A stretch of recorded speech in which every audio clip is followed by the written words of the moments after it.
Okay, so welcome to Oregon Reference Summit Presents.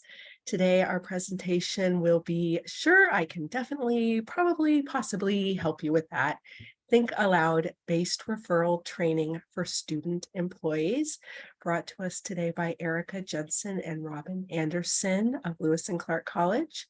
With that, I will stop sharing and let them take it away. We will have time for questions. Feel free to put that in the chat, or at the end, we'll give you the opportunity to ask aloud if you prefer.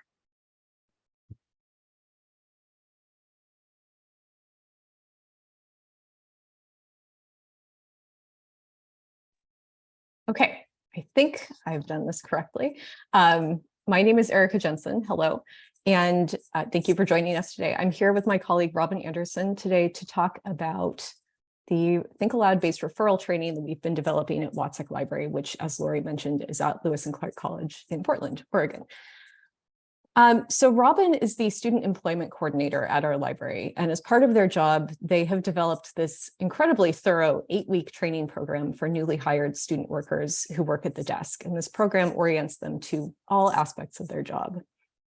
I am a research and instruction librarian, and with my colleagues in research services, I have one point of contact with this massive training program, which is the segment that focuses on training students who work at the desk to make referrals. Robin and I have been working together for 4.5 years, and pretty much that whole time we have been revamping this one segment of the training. And we've both been surprised at how little information seems to be out there about how other libraries approach training student employees to refer.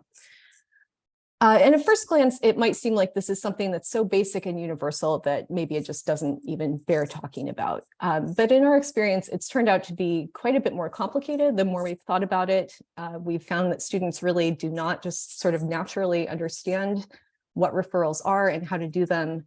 And since we have a service model that depends on student workers as our front line to connect patrons with full-time staff who are less visible, this seemed worth putting a lot of attention into. So we're not in a position to claim that we've solved the question of how to train your students to make referrals in the best possible way, but we're pretty happy with what we've come up with 4.5 years in, and we're sharing this today in the spirit of maybe trying to help people who are looking for similar information. So to understand our context, Erica and I are at a private liberal arts college in Portland, Oregon. In fall of 2022, there were 2,211 undergraduate students. Lewis and Clark also has a law school with its own library on a separate part of campus. Erica and I are based at the undergraduate library. In terms of library staffing, there are 19 library staff, with 8 liaison librarians and 5 staff in access services. During the school year, the library employs approximately 25 student circulation assistants. The library is open 24/5 for a total of 141 hours per week. Our service desk is staffed by students from 8 a.m. to midnight most days. On weekdays from 12 to 4 p.m., a librarian is located at the adjacent research help desk. Student staff typically work 8 to 10 hours per week and stay in the position for 3 to 4 years. Work study is required to be hired by the library. Student workers are trained on research services and how to make referrals to library staff during their 4th week of work. When students begin their job, they tend to think the position will be a mix of shelving, reading on the job, lots of paid homework time, and sometimes checking out books. When patrons have questions, student workers tend to either feel hesitant about how to proceed, especially if they're a first-year student, or they feel supremely confident. The students who are overconfident typically are entering their sophomore or junior year and are eager to show off what they know or think they know. Student workers initially think of librarians as busy doing totally separate work that They may see them as inaccessible and sequestered in their offices, and they think of them as people obsessed with books. And they may not be totally wrong in some cases. So as Robin mentioned, there are potentially a lot of gulfs that we're starting out with between student workers and the librarians, at least the librarians who work outside of access services. And for our service model to really work at its best, we need to bridge these gulfs. So our service desk is one place where we are sort of in proximity. But as you can see from this photo, a person approaching this friendly person, Robin, at the desk here, is quite a ways removed from a librarian who's making kind of deranged, desperate gestures, me. So not only are patrons removed a bit from even the most visible librarians during the hours that we staff the research help desk, student workers are also not really right next to librarians. And this is a gap of really only a couple of feet. Shouldn't be hard to bridge, and yet during busy times, or if there's shyness on either side of that gap, you really do have to make a concerted effort to interact. And just to give you another view of what our service desk looks like, when patrons come into the library, the checkout or the front line of the service desk is right there, and the research help desk is really kind of around a corner. It's much more natural to approach the first part of the desk. So in this training, we are trying to help students not only refer or hand off questions that come to them around that kind of awkward corner there, but also connect patrons with librarians who are even less visible because they may be sequestered in their offices. So referral training seems to have begun as a conversation, at least in our library, in about 2015, which predated both of us. And it was first developed by one of our colleagues who no longer works at our library. So its beginnings are a little bit hazy. It's had 3 different iterations so far. There may be more in the future. But one constant is that the purpose has always been connecting students who work at the desk with liaison librarians so that they can help connect patrons with those librarians. So the first iteration, which I believe began in actually 2015, was something that was fairly new when I first encountered it in 2016 or 2017. And this was just a one-on-one meeting scheduled by the student to last half an hour. And it was essentially intended to let a student in training and a librarian get to know each other by following an outline of topics with 4 learning outcomes. So beyond getting to know each other, the student would also learn about the role of librarians and the liaison program and the role of referrals in reference service.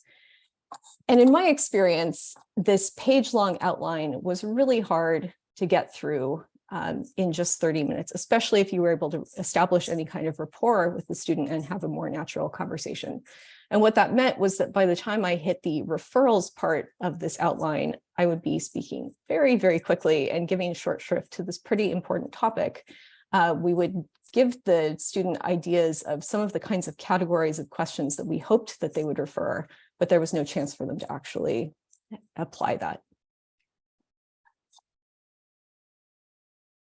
Then in 2019, we shifted to a new version of the training, which focused more on the mechanics of making referrals.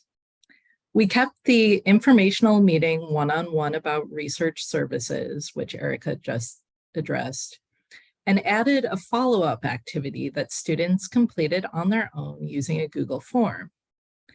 We wanted to normalize the act of contacting a librarian, so the activity involved presenting students with real previous patron questions and having students use the phone, email, and Slack to contact librarians. This activity helped get students more familiar with who is on staff and made them more comfortable with workplace communication tools like Slack and a landline phone. Yeah, that landline phone was really like a key thing, I think. And for a while, this second iteration seemed to work very well. until the day when it suddenly seemed completely broken and inadequate. So we sat back down to think about what we wanted this training to look like. We knew we wanted to keep this first half-hour meeting with the librarian because there's a lot of good information there and it is useful to bring students and librarians together. But we wanted to rethink what that second component could look like. You might think of the first iteration as introducing students to who to make referrals to. The second iteration focused maybe too much on how. And what we decided we needed to spend more time on was really when and why. So as we were talking about what we wanted the training to accomplish, overconfidence about answering reference questions, that student with the cape, kept coming up as one of the major problems that we wanted to try to address. So now students meet with one librarian. Then after that first meeting, they meet with the second librarian, which so far has always been me. And we sit down together and look at a set of real questions, and the student has an opportunity to choose to answer the question themselves, to refer the question to a specific librarian, or to refer to the first available librarian. And the key thing is that they have to tell me what their rationale is as they're going. We're asking them to think aloud. So just to make this a little bit clearer, Robin and I are going to give an abbreviated demonstration of what this tool looks like. There's a full version of this, which you can access through the link here, which I think will also, it's linked in a document that hopefully has been put in the chat. And if you would like a copy of this that you can edit, please email me. There isn't a way to share it in an editable form with a mass audience, but I'm happy to share it if that's useful. So normally, this would be a Google form that the student would receive in about the first minute of meeting with me. But for our sanity, Robin and I are just going to translate the questions into this slide deck so that we don't have some kind of massive meltdown. So Robin is going, if I didn't already say this, Robin is going to be playing the role of the circ student, and I will be playing the role of myself. And so we begin with actually a little bit of context about how to do this, the kinds of options you'll have, and I just encourage the student to think aloud as much as possible and share their reasoning with me. Okay, so this first question, how can I look up when a particular book I have checked out is due? And when I return it, where should I leave it if the library is closed? Huh. Yeah, it's like a question you could definitely receive at the desk. Yeah, I mean, I would answer this. I got training on how to look up due dates, and I know where the book drops are. So yeah, I'd answer this. Okay, great. So yeah, you've received training. You've done a great job explaining your rationale for this choice to me. So great. And how confident do you feel about that you've chosen the best way to answer this question?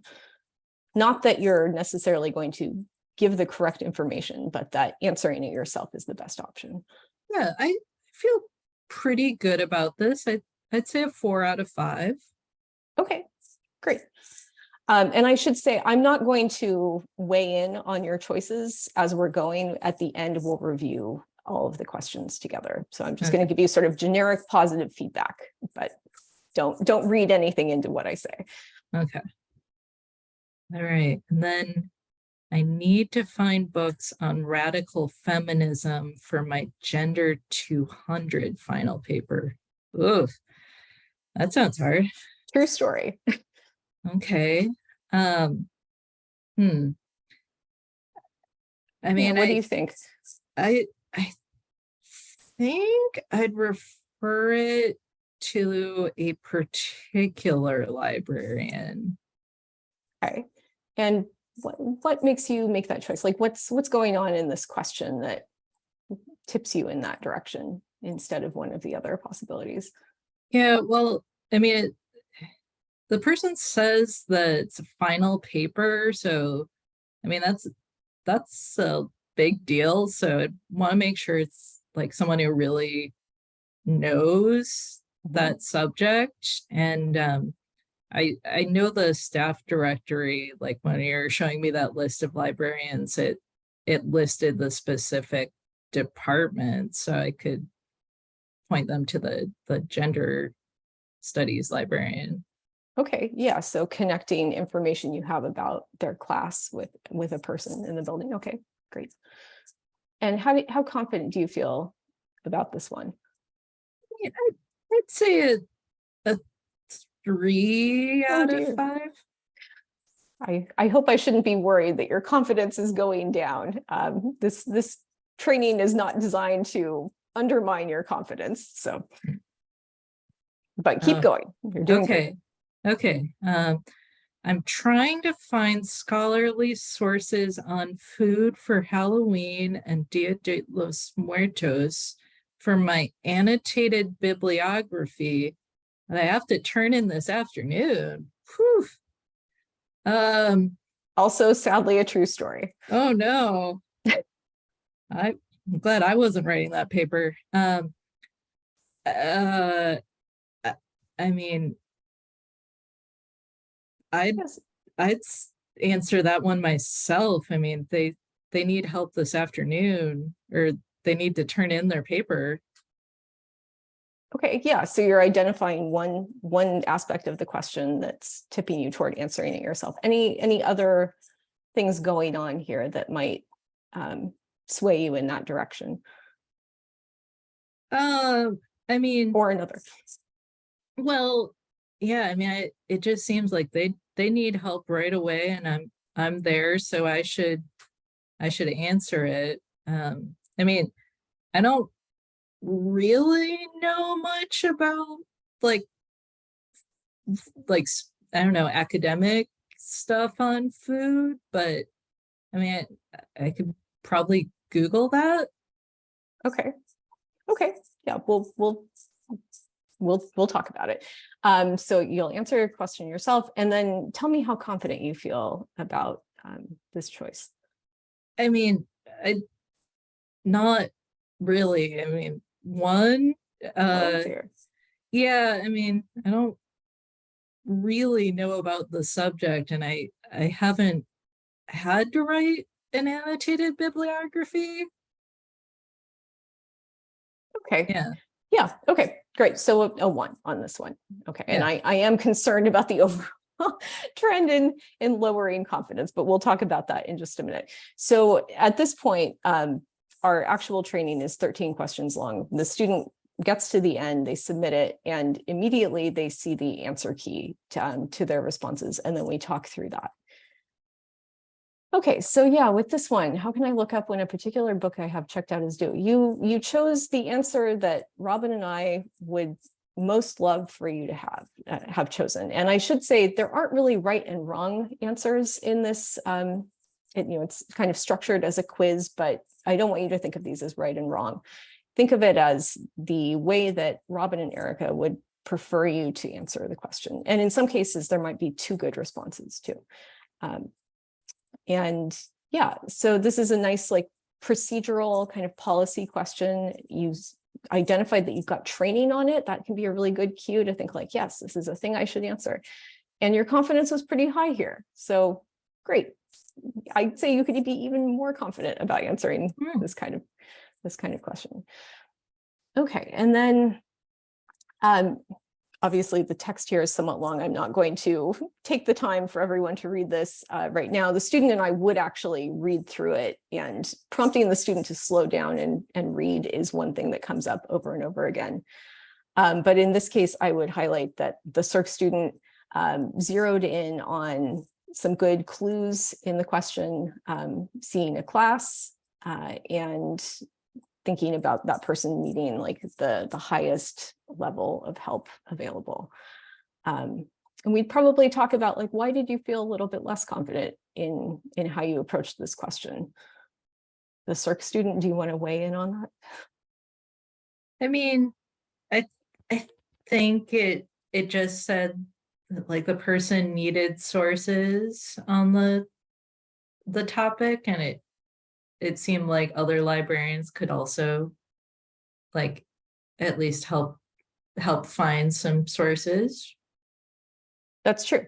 Yeah, and actually, this is a question where we did think that there were two possible good responses depending on the urgency of the person. You're right. Other librarians in the building could definitely also help with this.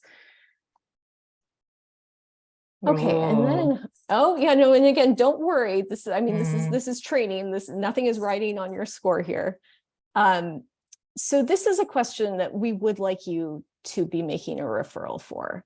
And you did really well to zoom in on the urgency of this person. They need it this afternoon. They need help right away.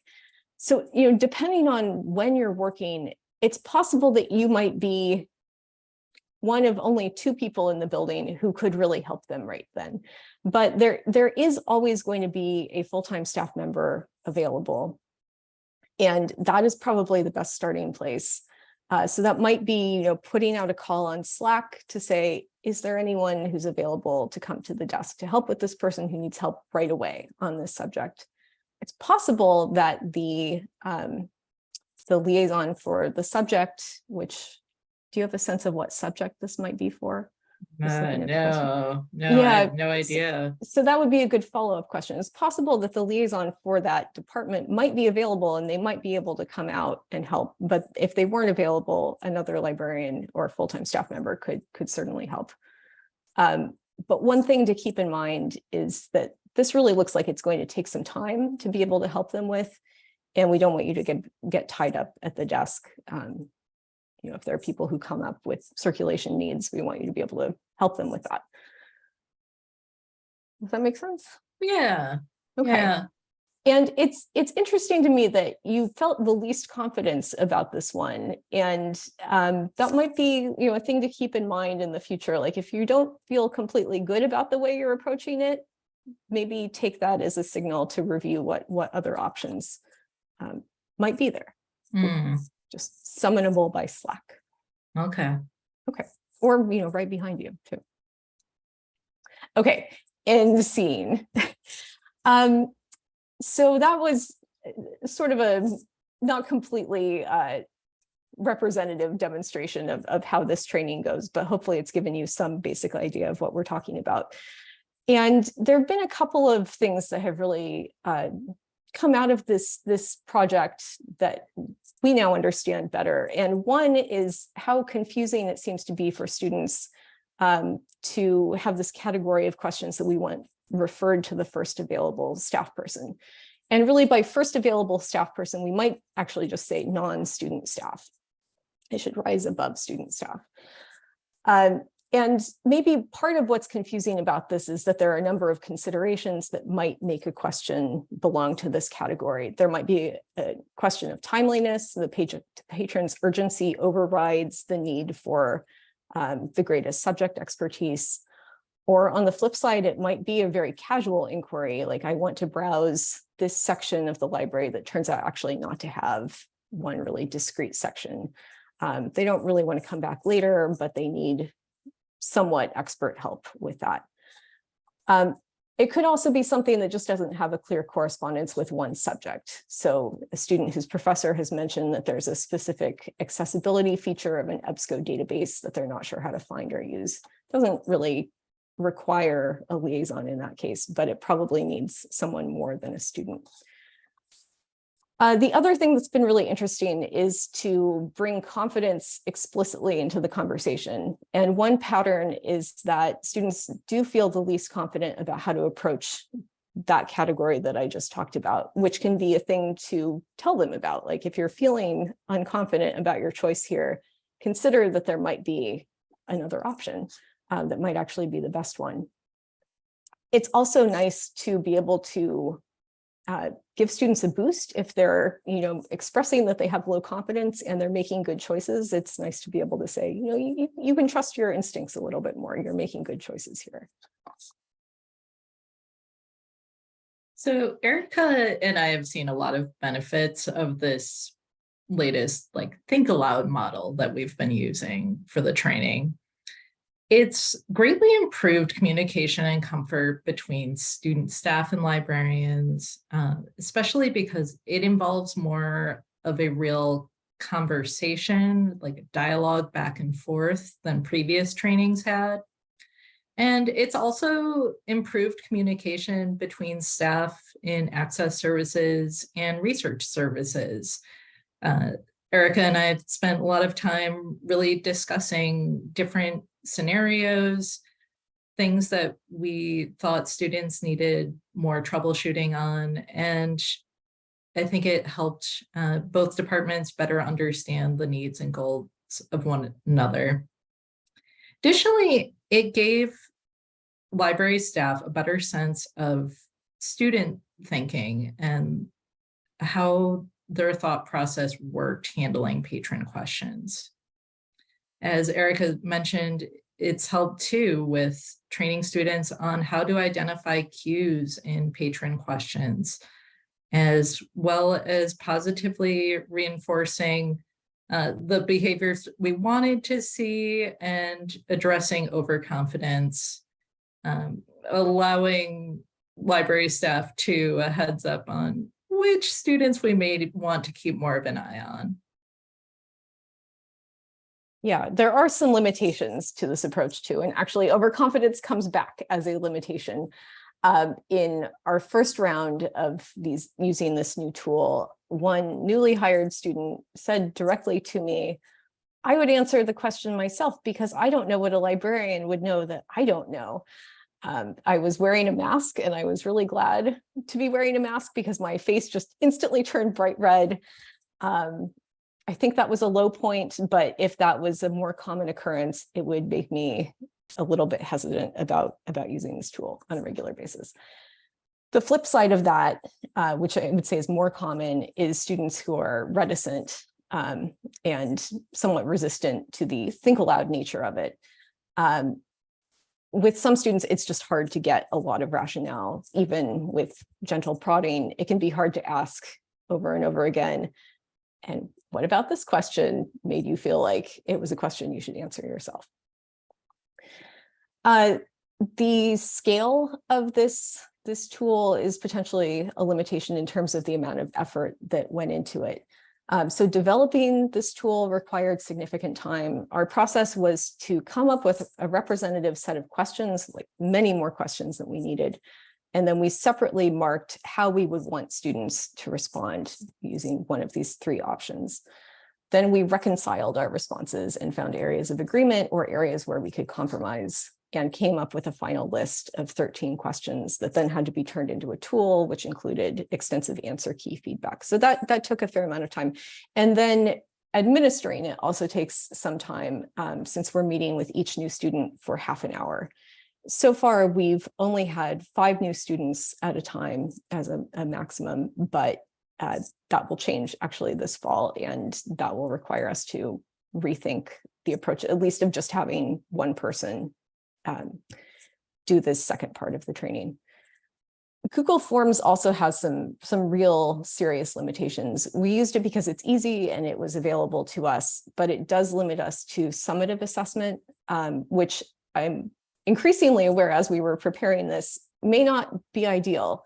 We're potentially setting up a student to get a lot of questions wrong and then find out without having had a chance to learn as they go that they haven't given the answers that we would like. I think because this is so conversational and casual, and there's a lot of opportunity to reassure the student that, these aren't really wrong so much as not the best practice, it hasn't been clearly a problem so far, but I can see that pedagogically, it's not ideal to do it this way. Yep. Okay, so subjectively, this seems like a real success to us, and students are mostly very positive when I ask them about it at the end of this half hour. But is there any evidence that this is actually doing anything? So it's a bit hard to say. We have circulation records in LibInsight. I'm sorry, we have records in LibInsight that can be reduced to records entered under the circ account. So it actually covers the whole span of all of this training in its different iterations. We do see that the proportion of reference questions referred that are entered by the CIRC account has gone up from about a quarter to about a third. Some caveats: the CIRC account is what's used by students, but it's also used by full-time staff in access services. So it's not a completely clean sample, but I do think that the movement is probably happening among students. And I also think that this level of change is pretty consistent with what we would expect as sort of a rolling change over the years, since only a subset of new students are getting the training every year. We do see that a greater proportion of our reference questions, which overall are in decline, are being logged under the CIRC account, which may reflect better record keeping by students, but it also may reflect that that's where the traffic is going, which really, to me, underscores the importance of spending time on this. Yeah, that said, there is a question about how valid the desk stats that we keep are in terms of students logging the questions. Even with training, they don't always remember to log questions in the moment. So that's something to keep in mind as we look at the data. Going forward, Erica and I are considering how to scale up the training. As she just mentioned, this fall, we will have quite a few new hires, roughly twice as many as previous iterations. And so we're looking at having another librarian assist with the Think Aloud portion of the training. We also want to enhance training on the scenarios where students should refer to the first available staff person. Additionally, we're looking into using Moodle or another platform so that students will receive feedback in the moment right after answering a question, rather than the summative format of Google Forms. And that brings us to the end of what we have to say. So we'd love to hear your questions, hear what you're doing. We do Please. have a couple of questions in the Q&A, so while people are thinking, I'll read those.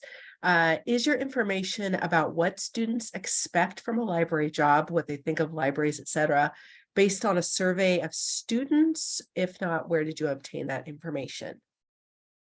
So that is not data-driven assessment in the presentation. That's more the kind of small talk and conversations that come up both during the interview process as well as the first initial trainings that I have with student staff, going over what they know about the position, why they want to work at the library, as well as things that they will disclose casually during their first month of employment. So yes, that would need more concrete data if this were going to publish. Thanks, I think Robin. we do also hear students approaching their students who are not working at the library, approaching their friends at the desk and making comments that seem to confirm that that is the impression that students using the library have, and perhaps even their friends initially have in their job. Yes, I've definitely heard I want a nice quiet job where I can read. Okay, the next question, the sample questions for the second meeting seem pretty good. Could they be shared, at least to help us develop questions for our own students? Yes, and they are shared in the document that I think is in the chat, Lori. I shared it in the chat, and I'll resend it in an email to everyone, all participants afterwards as well. Yeah, so in that, there's an outline of our whole process and the learning outcomes for the first iteration, but there's a link to the Google form, so you can easily see the questions there. But I would really encourage you, if you have any kind of bank of questions that have been asked at your library, to draw on that. But yeah, I think they give a nice distribution of the kinds of questions that we get. Yeah, and if you don't already have a bank of specific questions, maybe eavesdrop a little bit more and take notes this fall. Great idea. It looks like the last question was answered. Someone wondered how long it took to go through all the 13 questions, but you answered that one. So if we have other questions, you can feel free to put them in the chat, or if you prefer to speak out loud, you can raise your hand. I think I'm going to stop sharing my screen. Okay. Great. There we go. Mark has his hand up. Yeah, I actually have a question. Have you noted any differences in, like, since before doing this training piece versus now that you've had it in place, do you notice differences in services that are being provided, kind of employee longevity, satisfaction, anything like that? Well, I mean, I feel like students do seem more comfortable with the librarians, and I think that does contribute to overall comfort in the position and in just being better ambassadors of the library. They have a clearer sense of what goes on in the building. I don't know, Erica, do you have other feedback? Yeah, I'm not sure. I mean, I think hopefully it reduces some stress if students feel like there's pressure to answer questions. I hope it also maybe helps them understand that they're really a piece of this overall puzzle, and that the staff who are not on the front line are dependent on them to connect us with the patrons. But Mark, I'm not totally sure I understood. Basically, I was just curious to know if you what kind of noticeable differences you'd observed before this training piece was used versus after. That was all. Thank you. I think it's a little hard to say as well, because right before this training piece was such a bizarre time in our library. We were in this sort of partially hybrid year following, the disrupted year. Okay. And it was just extremely quiet. I think it felt really hard for librarians and students to connect. And I don't know if that was the case so much in access services, but as someone in research services, I felt like I didn't know a huge number of the students who were working at the desk, which felt terrible. Absolutely. And I'm sure they didn't know who I was either.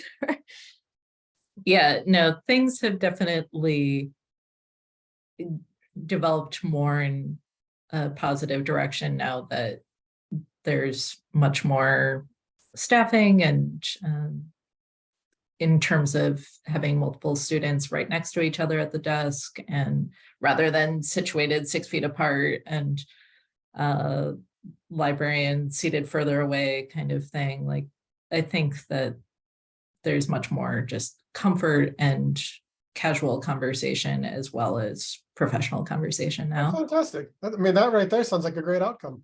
Thanks so much. Yeah. Yeah, and I do think that I've seen students be more willing to ask me, like, how should I approach this question? Like, I'm not really sure what to do with this. And I think students are also more open to librarians maybe coming over to where they are at the desk and sort of leading a question away, now that they have a better understanding of that being more of our role. That's great. We have another question in the chat, and then I'll go to our hand raiser. Does your library have a single point staffing model where frontline student employees are handling both checkout and information related inquiries and tasks? Or is there a front staff member during daytime hours? Oh, that's a great question. I'm sorry we didn't make that clearer. Yeah, we have one service point that is the checkout desk and the research help desk and everything in between. Robin, does that seem accurate? Yeah, and in terms of library staff who are around, as mentioned, the research help desk is really only staffed from 12 to 4 p.m. So just a small portion of the day. There are access services staff who, depending on where their individual workspace is. Some are within clear earshot of the service desk. Others are a bit more removed and might sometimes be in meetings or that sort of thing. So there are often times where students are alone at the desk. Okay, thank you for your patience, Nancy. Go ahead. Oh, Nancy, you're muted. It off there. I didn't click hard enough. You talked about cues, students paying attention to cues. And I'm just wondering, and I may have missed it. If I did, I apologize. How you teach students question negotiation. How you help them to realize they need to ask more questions of their user before moving on. Robin, do you want to respond to this? Sure. I think one of the things that I try to emphasize with the student workers is we really want to make sure that the patrons are getting the help that they need, and that we want to be sure we have a clear understanding of their situation. And so that it's a good idea to ask, like, if something is for a specific class, to try to understand more about what they're looking for, to find out the timeliness is just how urgent something is. And that this is really about like helping someone rather than just like speeding to an answer kind of thing. But yeah, it does take practice, and it does often require a bit of eavesdropping and additional coaching from library staff to give that feedback, to let them know, like, oh, like, this is another thing you might want to ask, or you did a great job asking about that. Yeah, Erica, have you had similar observations? Well, I just was going to add that this training is really not about reference, and it never really has been. And for a while, it was misleadingly, I think, called reference and referral training. And it was sort of information about reference without training on reference. And yeah, the training on how to, negotiate a question as part of a reference interview is somewhat beyond the purview of this, half-hour or hour-long program. So I think, yeah, we are counting on Robin to be helping them become better interviewers. Yeah, it sounds as though you're incorporating that as you go along. We just find that a lot of our students, especially when they're new, and even some of the staff, treat questions very literally. And I'm not talking about reference questions. I'm talking about just other basic kinds of information questions. So we've combined our research help desk with one of our information desks. So we're kind of working side by side some of the time. But we also have an excellent trainer, so a person who trains. So thank you very much for your answer. Any other questions? Okay. Well, thank you all for being here. Thank you, Erica and Robin, for this really informative presentation. We appreciate everyone spending their lunch hour with us. We'll have further offerings in the future. Nothing scheduled yet, but we'll let you know when we have other stuff scheduled. And if there's no other questions, I'm going to stop recording.